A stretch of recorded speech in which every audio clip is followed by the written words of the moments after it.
Grosse nouvelle sur Notion, l'arrivée d'une nouvelle fonctionnalité Notion Sites. L'idée, c'est de pouvoir publier des sites internet directement depuis ton espace Notion, en incluant toutes les fonctionnalités qui existent déjà sur Notion.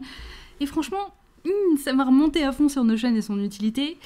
On va voir dans cette vidéo comment ça marche, est-ce que c'est bien, quelles sont les limites, et ouais, c'est déjà pas mal.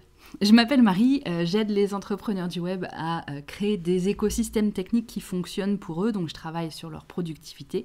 Et je fais également du web design 100% Podia. Alors la fonction Notion Site, c'est pas totalement nouveau. On pouvait déjà publier des pages sur Notion, des pages Notion sur le web. Ça pouvait ressembler par exemple à ce que tu vois ici. Ça, c'est une page simple, comme c'est ma checklist pour créer son site Podia, tu peux la récupérer, je te mettrai tous les liens dans la description de tout ce que je vais te montrer ici. Donc ça, l'idée, c'est de pouvoir la dupliquer dans ton espace Notion et de pouvoir, toi aussi, de ton côté, checker les cases au fur et à mesure que tu crées ton site Podia. Ça pouvait également ressembler à une page avec une base de données, par exemple le comparatif des services de vente en ligne.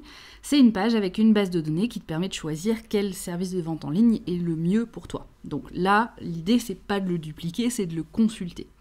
Et ça pouvait également ressembler, et moi j'aime bien faire ça quand je publie quelque chose d'un petit peu plus complexe via Notion, ça pouvait ressembler à un wiki. Et ça ressemble fort à un site internet parce qu'on a une espèce de page d'accueil sur laquelle on peut ajouter une navigation personnalisée, des liens vers différentes parties. Ça ressemble pas juste à ce qu'on va voir ici, qui est une base de données de toutes les pages à l'intérieur. C'est un petit peu plus clean, un petit peu plus net, c'est plus facile à naviguer. Pour publier une page sur Notion, je crois que je l'ai déjà publiée, mais c'est pas grave, je vais la dépublier, ça existe en français le mot dépublier, je suis pas sûre. Donc voilà, on est sur une page Notion de mon espace Notion, c'est une page Notion qui reprend les informations qu'il y a dans mon site personnel, sur mon site personnel anglophone. Ok.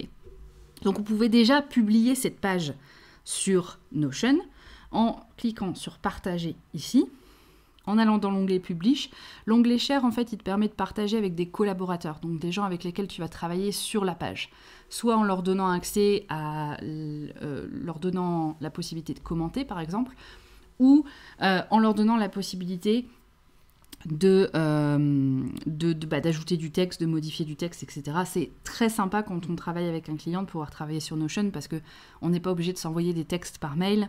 On a une version du texte sur Notion et on modifie au fur et à mesure et c'est beaucoup plus simple. Donc pour publier la page, ça existait déjà avant, on va dans l'onglet Publish et on clique sur Publish et notre page, elle est publiée à cette adresse qu'on a ici. Alors je ne sais pas pourquoi cette page-là, il veut me la mettre en page d'accueil, donc il n'y a pas de slug ici, mais je vais te montrer comment modifier ça dans un instant. Donc en fait, on pouvait déjà pratiquement publier un site comme ça.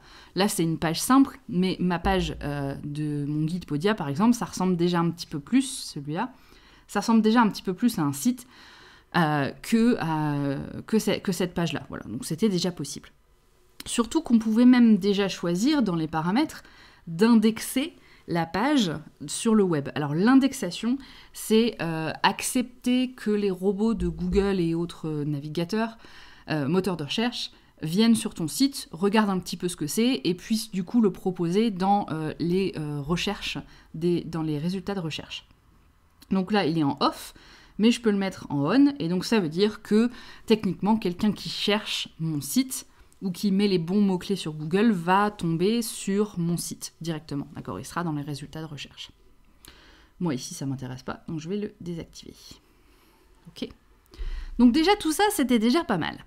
Alors, Notion Site apporte vraiment, plusieurs choses, mais vraiment deux choses qui poussent un petit peu la fonctionnalité un petit peu plus loin. La première chose, c'est la possibilité d'ajouter un nom de domaine personnalisé. Par défaut, les pages de Notion sont publiées sur une adresse qui ressemble un petit peu à ça. Alors la mienne, c'est Universal Albatros, peut-être que la tienne, c'est différent, souvent c'est des mots un petit peu au hasard, .notion.site, d'accord ? Tu peux désormais choisir de les publier plutôt sur un nom de domaine personnalisé. Donc quand tu vas dans les paramètres ici, tu vois que tu as une petite flèche là, et si j'avais ajouté un autre nom de domaine, j'aurais mon autre nom de domaine ici, personnalisé, que je peux ajouter. D'accord ? Alors, tu as toujours le choix. Parce que certaines pages ne requièrent pas de nom de domaine particulier. Tu vois, par exemple, je ne vais pas aller changer le nom de domaine de mes guides. Ça ne sert à rien puisque ce sont des guides qui sont accessibles une fois que quelqu'un a rejoint la newsletter. Donc, mon idée, c'est pas de les publier sur Google, c'est pas d'avoir un site flambant, etc. C'est d'avoir quelque chose qui fonctionne, tout simplement. Ici, par contre, sur mon site personnalisé, ce serait bien d'avoir un nom de domaine personnalisé. Donc, pour ajouter un nom de domaine personnalisé, tu vas ici dans les paramètres. Hop, je sors de là. Dans les paramètres. Et tu vas dans la partie site, ici. Et c'est aussi ici que tu peux changer la page d'accueil. Tu vois, par exemple, moi, j'ai pas envie que ça ce soit la page d'accueil de mon site. Donc, je vais l'enlever là. Et pour ajouter un nouveau nom de domaine, tu cliques ici. Et tu peux aller ajouter un nouveau nom de domaine ici à partir de 96 $ par an. Ok. Donc, le nom de domaine, il faut que tu l'achètes toi de ton côté. Hein. Donc, c'est une manipulation un petit peu technique dans le sens où il va falloir que tu ailles dire à ton navigateur mon hébergeur, enfin je veux que mon site soit hébergé sur l'outil Notion, mais mon nom de domaine personnalisé, il renvoie vers cette partie-là. Ok, donc, je vais ressortir de ça. Hop. La deuxième grosse nouveauté, c'est le header. Alors le header d'un site, c'est souvent la première chose que tu as là, tu vois. Souvent dans un header, il y a la navigation de base, le logo et puis parfois un bouton pour se connecter si ton site a besoin d'un espace client. Tu vois, par exemple, là, je vends des produits, donc il y a forcément un espace client où les gens peuvent regarder les formations qu'ils ont achetées ou avoir accès aux outils qu'ils ont achetés. Sur Notion, tu vas pouvoir aussi ajouter un header. Donc pour ça, tu vas dans les Site Settings et dans la partie Site Customization ici, et tu vas te retrouver dans un nouveau menu. Ce nouveau menu, il comprend plusieurs choses. Ça, on en reparlera dans un moment. Le header, il est là. Le header, il peut donc avoir plusieurs options. Tu peux activer le fil, ce qu'on appelle en français le fil d'Ariane. Les breadcrumbs, les miettes de pain en anglais, le fil d'Ariane en français. Le fil d'Ariane, c'est en fait l'architecture de tes pages. Donc dans quel... il faut y penser en termes de dossier, un petit peu comme sur ton ordinateur, c'est-à-dire le fichier, il est dans quelle page, et cette page source, elle est peut-être dans une autre page source. Donc ça va te mettre tout en haut à gauche le chemin en fait qui amène jusque la page sur laquelle la personne est. Donc tu peux choisir d'activer ou désactiver, ça, moi ça m'intéresse pas, donc je vais le désactiver ici. La fonction de recherche qui permet par exemple, si tu as une base de données sur ton site, aux personnes de retrouver des pages très rapidement. Parce que dans une base de données, il y a forcément toujours plus de pages que juste des pages dans des sous-pages. Donc pour pouvoir naviguer jusqu'à un endroit précis de ton site, ça peut être intéressant. Ici, comme c'est que un site personnel, je vais le désactiver. Ensuite, tu peux activer ou désactiver la possibilité de dupliquer le site dans l'espace Notion du visiteur. Ça dépend de l'utilité de ton site. Si c'est un site personnel, j'ai aucun intérêt à activer la duplication dans l'espace Notion de la personne. Voilà, ça va juste en fait recréer la même page dans l'espace Notion de la personne. Moi, ça ne m'intéresse pas, donc je vais le désactiver ici. Par contre, en effet, si c'était une page comme par exemple cette checklist-là, il y a tout intérêt à activer la duplication parce que la personne, elle ne va pas juste regarder, elle veut interagir et donc je vais lui donner la possibilité de pouvoir dupliquer cette page dans son espace. Ensuite, le logo Notion en haut à droite qu'on a ici, tu peux le désactiver si tu es sur un nom de domaine personnalisé. Et enfin, la navigation. La navigation, elle est un petit peu limitée, dans le sens où tu ne peux pas ajouter des liens externes au site Notion. Par exemple, un lien vers ta chaîne YouTube. C'est pas possible. Il faut automatiquement intégrer un lien qui existe en fait sur le site. Donc là, si je clique sur Add Page, tu vas voir que j'ai pas d'autres pages publiées parce que c'est juste une page avec des liens externes dessus. Donc il n'y a pas d'autres pages dans ma page. Donc je peux pas faire un lien. Donc si je voulais par exemple ajouter un blog, soit je fais un lien, je crée une page quelque part, ou alors, chose intéressante si tu veux les cacher et que le lien soit juste en haut là, on va aller créer une page qu'on va appeler blog, d'accord? Et donc je reviens ici grâce au fil d'Ariane sur la page source, Donc mon blog, il est bien là. Hop, je le cache. Je retourne dans, ici, Site Customization Header, et je vais ajouter ma page. Et ma page blog, elle apparaît bien ici. Donc j'ai bien ajouté une nouvelle page. J'ai pas juste fait un lien, d'accord? J'ai ajouté une nouvelle page. Et à partir de ce moment-là, tu vois que le lien vers le blog va apparaître ici. Ensuite, quelques petites autres nouveautés.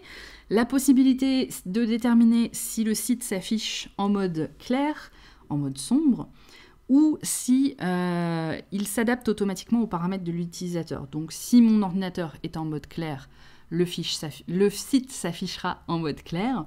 S'il est en mode sombre, le site s'affichera en mode sombre. Et enfin, pour ça, il faut changer, enfin si tu peux changer le logo ici, tu peux ajouter un code Google Analytics si tu veux avoir par exemple le nombre de visites, où les gens cliquent, etc. Alors il faut maîtriser Google Analytics. Hein. Google Analytics, c'est pas évident à comprendre. Avant de sortir d'ici, n'oublie pas de cliquer sur Publish Changes, sinon tu perds tout. Je voulais te montrer, oui, quand on va dans Indexing ici, et qu'on active l'indexation, on peut changer le titre et la description de cette page. Donc ce sont le titre et la description SEO de notre page, donc ce qui va apparaître dans les résultats de moteur de recherche et ce qui va faire que peut-être les robots vont nous mettre en première position des résultats selon les mots-clés qu'on va utiliser. Donc tout ça, c'est plutôt pratique. C'est pour moi un début prometteur. Il manque encore quelques petites choses pour me pousser à passer mon site perso sur Notion, mais c'est déjà adapté pour tout ce qui est site assez simple, par exemple les sites vitrines, où il y a juste une page qui présente un produit avec un lien vers un processeur de paiement comme Stripe, par exemple. Les sites personnels où il n'y a pas de blog, donc par exemple le mien ici. Les portfolios, aussi les sites de redirection. Tu sais, quand tu cliques sur le profil de quelqu'un sur Instagram, par exemple, souvent tu arrives sur en fait une liste de liens qui t'envoie vers les différentes parties de l'univers de la personne. Un site de redirection, ça se fait très bien sur Notion et ça se fait très rapidement. Également tout ce qui est petite boutique, dans le sens où je t'encourage pas à utiliser Notion Site pour faire de la vente, à vrai dire, mais par exemple si tu utilises un processeur de paiement externe comme Thrivecart, donc qui est juste la partie bon de commande, ou si tu utilises un bouton PayPal pour avoir accès aux produits, ça peut se faire sur Notion. Mais il faut le dire quand même, ça reste limité par rapport à tout ça, et c'est pour ceux qui maîtrisent déjà Notion. Et c'est là où tu vas avoir un vrai avantage à utiliser Notion Site plutôt qu'autre chose, parce que dès le moment où tu comprends la différence entre un lien vers une page de ton espace et une sous-page, déjà, t'as la base, t'as la structure, tu vas pouvoir comprendre comment créer ton site beaucoup plus rapidement. Et il faut également comprendre les histoires de permission des bases de données. Alors ça, c'est important, c'est un peu complexe, mais c'est important. Sur Notion, tu ne peux pas partager juste une partie d'une base de données. Dès le moment où tu partages une vue de base de données, en fait, tu partages tout parce que les personnes ont accès aux filtres. Et donc, comme elles ont accès aux filtres, elles peuvent changer les filtres. Et ces filtres, elles peuvent leur montrer différentes parties de la base de données, tout simplement. Donc, il faut comprendre tout ça. Ceci dit, une fois que tu maîtrises ça, il y a de quoi jouer, parce que sur Notion, on a les boutons qui permettent de faire des automations, les vues des bases de données, les sommaires, les intégrations, etc. Il y a vraiment, vraiment beaucoup de choses à faire. Et ça peut te permettre de faire un site qui est plus adapté, parce que c'est tellement personnalisable à ton propre projet, qu'un Podia ou même qu'un WordPress. Okay, ça peut être beaucoup plus simple à utiliser si tu maîtrises déjà Notion. Pour moi, et je vais chipoter, mais il me manque quelques petites choses. Je voudrais pouvoir changer les slugs des URL. Alors les slugs des URL, c'est ce que tu as ici. Là, tu vois, typiquement, ça c'est un slug qui est pas bon dans le sens où, en effet, on a le début de la page, mais après, j'ai un espèce de truc avec des chiffres et des lettres. Ça m'intéresse pas du tout, c'est pas joli. Google, ça va pas lui plaire non plus.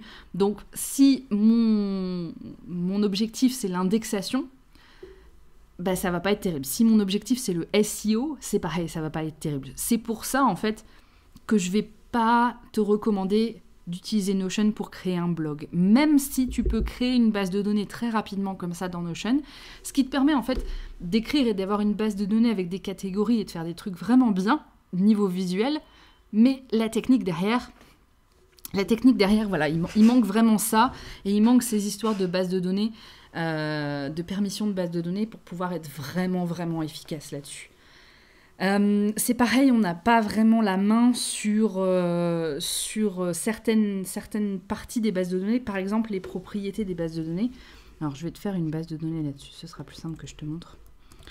Hop, par exemple.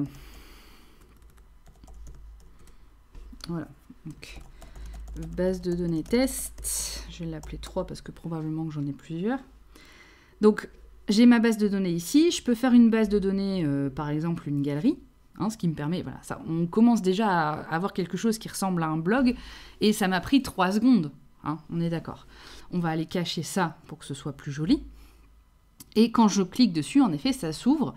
Mais tu vois, par exemple, j'ai les propriétés qui sont ici. Alors les propriétés, je peux les cacher, en mettant toujours cacher la propriété. Mais en fait, elle est cachée, mais elle est juste derrière ce petit truc-là. Et moi, ça m'embête d'un point de vue expérience client. Je trouve que, voilà, moi je vais avoir tendance à ajouter plein de propriétés parce que je veux que ce soit bien intégré dans mon Notion. Et ça va m'embêter parce que du coup les gens vont avoir accès à ces propriétés qui sont des propriétés administratives et en fait c'est pas très intéressant pour eux d'avoir ces propriétés. Donc, bof, au niveau de ça. Et c'est pareil, en fait, la plus grosse limite entre guillemets, ça va être au niveau du design. Tu vas pas pouvoir faire un site vraiment, vraiment design avec Notion. Et c'est pas le but. Je pense que c'est pas du tout le but de Notion Site ici. C'est vraiment d'avoir un truc qui te permette de publier des pages très rapidement sur le web ou d'avoir un site web très rapidement. Ça va forcément, puisque c'est sur Notion, ressembler à une page Notion. C'est pas forcément une mauvaise chose, mais il faut le garder en tête. Donc si tu as besoin de plus de contrôle sur le design, si tu veux un blog pour faire du SEO, si tu maîtrises pas Notion et que tu n'as pas l'intention de le maîtriser, si tu as besoin de vendre des produits directement sur ton site avec un espace client, je vais plutôt t'emmener vers Podia. Et ce sera plus intéressant pour toi de commencer avec au moins l'abonnement de base de Podia pour pouvoir avoir un site sur un nom de domaine personnalisé. Et tu as déjà la fonction blog. Tu peux déjà commencer à créer tes produits, même si tu peux pas forcément tous les mettre en ligne. Tu peux déjà créer une communauté. Enfin, il y a déjà plein de choses que tu peux faire avec Podia par rapport à ça. Autre chose à prendre en compte quand tu fais un site comme ça, si tu fais de l'email marketing, il faut absolument que tu puisses intégrer le formulaire ou un lien vers un formulaire dans ton espace Notion. Donc, par exemple, sur Podia, je ne peux pas récupérer juste le formulaire et le mettre sur un site externe. Enfin, je peux, mais c'est du code et ça ne s'intègre pas sur Notion. Il me faudrait un lien, en fait, un iframe pour pouvoir mettre ça directement sur Notion. Et c'est pas possible. Donc voilà, des choses à garder en tête si tu veux jouer un petit peu avec Notion Site. Dernière question, c'est combien est-ce que ça coûte tout ça? Pour pouvoir avoir accès à toutes ces fonctions, à toutes les fonctions que je viens de te montrer ici, donc les histoires de nom de domaine personnalisé, etc., il te faut absolument l'abonnement plus qui est à 10$ par mois. D'accord? Donc l'abonnement plus, c'est l'abonnement qui t'offre, c'est le premier abonnement de Notion, qui t'offre l'accès à quasi toutes les fonctionnalités. Les fonctionnalités dont tu n'as pas accès, c'est des fonctionnalités administratives, de permission, etc., qui sont plus intéressantes pour les gens qui utilisent Notion pour de la collaboration à grande échelle. En plus des 10$ par mois, tu vas devoir rajouter 8$ par mois pour ajouter un nom de domaine personnalisé à ton espace. C'est 8$ par mois par nom de domaine personnalisé. Donc si tu as 2 sites sur Notion, ça fait 8 x 2, 16. Ok? Et bien sûr, en plus de ça, tu vas devoir rajouter le prix de l'achat d'un nom de domaine qui est aux alentours de 20€ par an pour les hébergeurs traditionnels. Donc si on fait un calcul, ça te revient environ à 20$ par mois pour ton abonnement sur Notion, ton site et ton nom de domaine. Alors, ça peut paraître excessif comme ça, mais il faut bien que tu gardes en tête que dans ces 20$ par mois, tu as accès à toutes les fonctionnalités de Notion. À part Notion AI, il faut que tu rajoutes 10$ par mois en plus pour avoir accès à Notion AI. Mais voilà, ça te donne vraiment un outil Notion ultra performant à ce prix-là. Et pour moi, ça reste abordable par rapport à tout ce que ça va pouvoir te faire économiser comme temps de passer sur autre chose, etc. Surtout si tu maîtrises déjà Notion. ou surtout si tu as compris comment ça marche, si pour toi les bases de données, ça te semble une organisation qui est bien, je pense que c'est pas cher payé pour toutes les fonctionnalités d'organisation que ça va te donner, plus la fonctionnalité de créer ton site, plus toutes les fonctionnalités qui vont arriver cet été. Et sur Twitter, on commence à avoir des fuites sur les nouvelles fonctionnalités. Et oh là là, j'ai trop hâte de t'en parler. Il y a plein de trucs qui... Voilà. Moi, je suis remontée. Notion, en ce moment, je me dis, waouh, trop génial. Il y a plein de trucs qui vont sortir. Ça va être super. Donc voilà pour la nouvelle fonctionnalité Notion Site de Notion. Est-ce que ça t'intéresse? Est-ce que tu trouves que c'est bien? Est-ce que tu as l'intention de faire ton site sur Notion? Tu peux me dire tout dans les commentaires. Tu peux aussi rejoindre ma newsletter et être tenu au courant des mises à jour sur Notion et sur Podia et sur ChatGPT et sur d'autres outils de productivité hyper intéressants en ce moment. Et puis écoute, moi je te laisse là pour aujourd'hui. Je te souhaite une très bonne journée et à plus.